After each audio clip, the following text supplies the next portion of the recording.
Hulagu Khan, جو خوف اور دہشت کی علامت تھا، جس نے پورے بغداد شہر کو جلا کر راکھ کر دیا، جس نے مسلمانوں پر بے پناہ ظلم ڈھائے اور قتل و غارت کا بازار گرم کر دیا تھا، اور جس نے خلافت عباسیہ کا خاتمہ کر کے بغداد پر قبضہ کر لیا تھا۔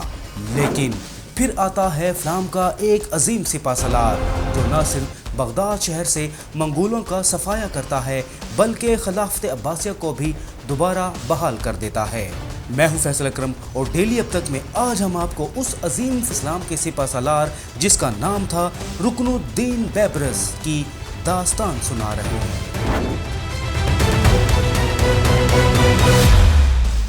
تاریخ اسلام کے قارئین کی ایک بڑی تعداد کو یہ معلوم ہے کہ چنگیز خان کے پوتے ہلاکو خان نے خلافت عباسیہ کے دارالحکومت بغداد پر قبضہ کر کے تمام شہر کو جلا کر راکھ کر دیا تھا اور کم و بیش تمام شہریوں کو موت کے گھاٹ اتار دیا تھا، جن میں بنو عباس کا آخری خلیفہ المعتصم باللہ اور اس کے خاندان کے تمام افراد شامل تھے۔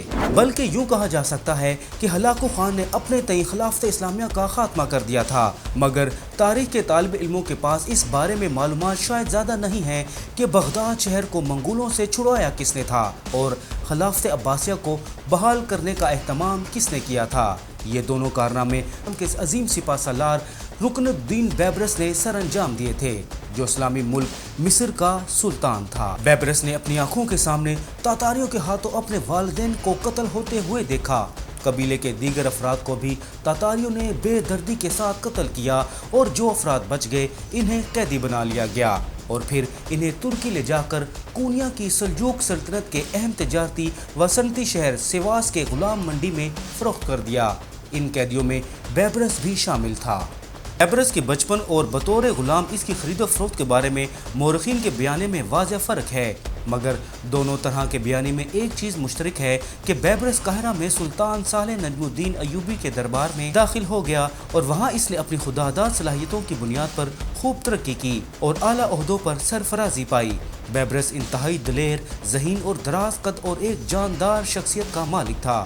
پھر اس نے فن سپاہ گری میں بھی مہارت حاصل کر لی تو اسے سلطان صالح ایوبی کی فوج میں ایک کمانڈر کی حیثیت حاصل ہو گئی۔ ایوبی سلطنت میں بیبرس نے متعدد جنگوں میں حصہ لیا اور بطور سپہ سالار مصری فوج میں کارہائے نمایاں سر انجام دیے اور مسلمانوں پر یلغار کرنے والی صلیبی فوجوں کو عبرتناک شکست سے دوچار کیا۔ صلیبی فوج کے اچانک حملہ سے مصری فوج کے کمانڈر ان چیف فخر الدین یوسف ہلاک ہو گئے۔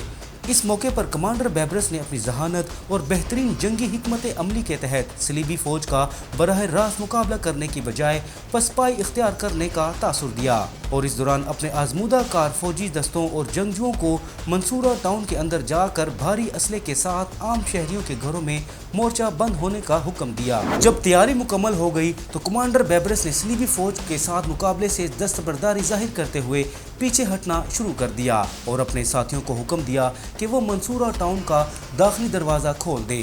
صلیبیوں نے سمجھا کہ ٹاؤن بغیر مقابلہ کے فتح ہو گیا ہے۔ جو ہی صلیبی فوج کا یہ دستہ مکمل طور پر شہر میں داخل ہو گیا تو بیبرس کی فوج اور منصورہ ٹاؤن کے شہری ان پر اچانک ٹوٹ پڑے اور سب کو موت کے گھاٹ اتار دیا۔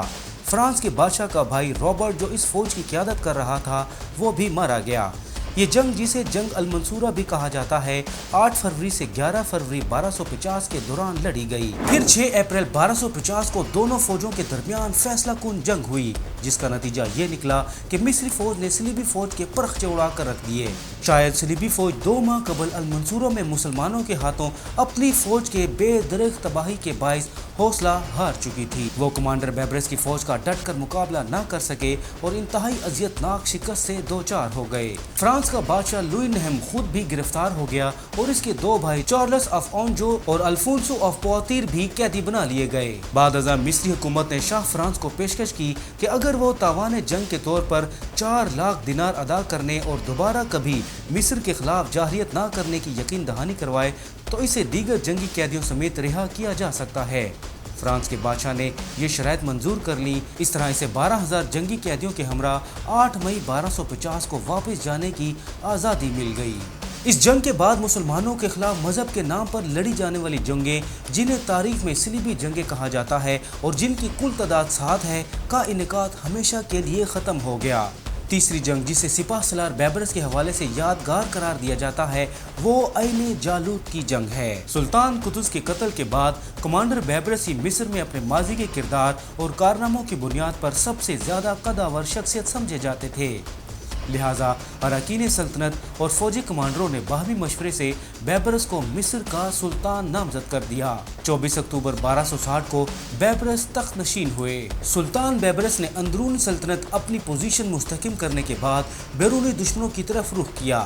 اسلامی ریاست کے دشمنوں میں صلیبی حکمران اور تاتاری ہمہ وقت خطرہ بنے ہوئے تھے۔ پہلے سلطان نے صلیبیوں کے ساتھ مقابلہ کی تیاری کی، کیونکہ وہ مسلمانوں پر تاتاریوں کے حملوں میں سب سے زیادہ امداد فراہم کرتے تھے۔ اس مقصد کے لیے انہوں نے ترکی کے شہر کو فتح کیا، جو تاتاریوں کے قبضہ میں تھا اور مسلمانوں کے خلاف حملوں کی منصوبہ بندی اور تیاری کا گڑھ تھا۔ ان دنوں اس علاقے کا کچھ حصہ ترکی اور کچھ شام میں شامل ہے۔ 1266 میں سلطان بیبرس نے عیسائیوں کے اہم ملک آرمینیا کو فتح کیا، جس پر تاتاریوں نے قبضہ کیا ہوا تھا اور عیسائیوں سے بھاری بھرکم خراج وصول کرتے تھے۔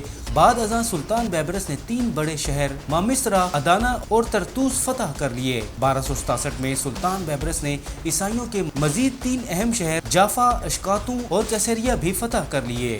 سلطان بیبرس ایک دور اندیش لیڈر تھے۔ ایک جانب تو وہ ہلاکو خان کی مسلم دشمن کارروائیوں کا مقابلہ کر رہے تھے، تو دوسری جانب وہ ہلاکو خان کے چچا زاد بھائی گولڈن ہوپ کا حکمران تھا، جس کا بانی چنگیز خان کا پوتا باتو خان تھا۔ سن 1277 میں سلطان بیبرس نے کونیا کی سلجوقی اسلامی سلطنت، جس پر منگولوں نے قبضہ کر رکھا تھا اور مسلمانوں سے بھاری بھرکم ٹیکس وصول کرتے تھے، پر حملہ کر دیا۔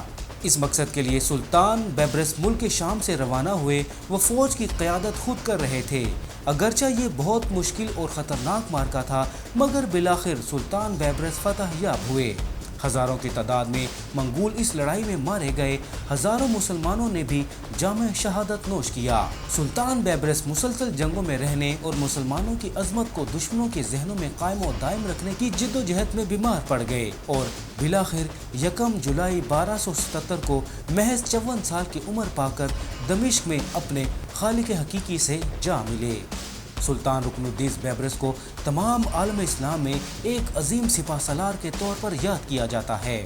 سلطان بیبرس کو دمشق کی الزاہریہ لائبریری کے احاطے میں دفن کیا گیا۔ سلطان بیبرس نے طرابلس کے علاوہ تمام مقبوضات جو صلیبیوں کے قبضے میں تھے بزور قوت ان سے چھین لیے، اور دوسری جانب تاتاریوں سے مسلمانان بغداد کے قتل کا بدلہ دل کھول کر لیا۔